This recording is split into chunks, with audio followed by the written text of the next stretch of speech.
tonight I am making smoothies to go with pancakes for dinner.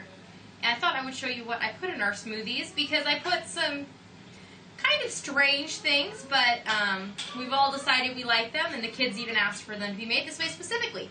So, the first thing is that I make my smoothies in the food processor because it enables me to make enough for our family of 5, and I don't have one of those fancy blenders.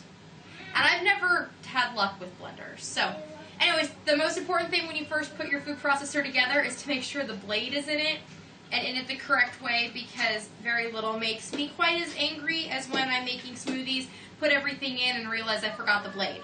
Then, I'm going to add, these are some chopped peaches that we picked at a U-Pick farm last year and froze. And then I got them out of the freezer. They were a little stuck together, so I threw them in to defrost for just a few seconds so they would come apart better. And I'm actually going to finish this particular bucket. And then the next thing I put in are these. They're a little frosty, but they are cucumber cubes. Last year when we got our cucumbers, we had an abundance, more than I needed to pickle, so we ended up juicing a bunch. And we froze them into these ice cubes in ice cube trays. And when we make smoothies, we throw them in. They add a nice little flavor. You can put them in water, too. Though I find it makes the water a little scummy. I don't like cucumber water in general. I know a lot of people do. But that is not my thing. So we have peaches and cucumber cubes. Now the magical ingredient is this jar here. Where's my can opener? There it is. These are canned beets. They don't have anything in them. They were pressure canned last year out of our garden. And I like to put a soft item in when I make smoothies. I used to like to use bananas a lot, but we don't really buy bananas because they obviously do not grow in Kansas. And we grow beets. So, that is what I use as my smooshy item. So we're going to add some of the smooshy beets in here. They add sweetness and color and a nice flavor too. So, put that in there. And then we're going to make this run for a little bit. Where's my thingy? There it is. Okay. So, make sure it's all together so it'll go, and then we hit on.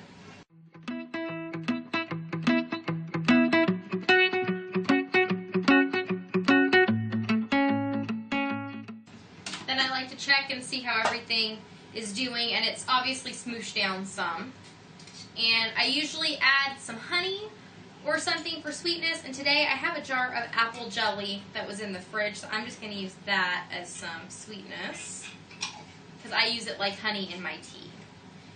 And I'm also going to add just a little bit of milk to make it creamy. If I had yogurt, I'd put some yogurt in, but we don't have yogurt today. So put that.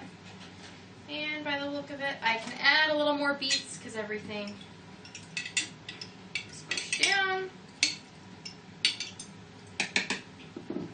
And then we go again.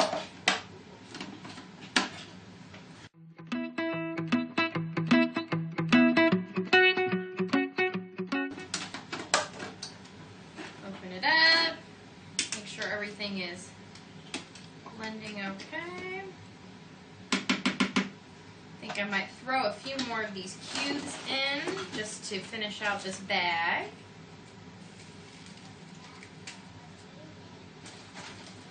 Make room in my freezer.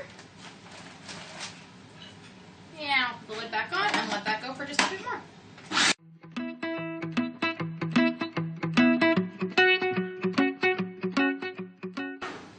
Okay, that looks good to me. And then the way I serve it is in jars. I use pint jars for the kids, and then I use quart jars for me and my husband. And I figured out my trick of making sure I get the smoothie in the jar is I actually use my jar canning funnel to pour the smoothie through. So you just put the canning funnel in, use a spatula to help you ease some out. Try not to make a mess. And then when I'm done with one, I just put the funnel in the next one that I'm doing. And I pop a reusable plastic straw in, and those are good. So we'll have these along with our pancakes tonight. And that is how we make smoothies.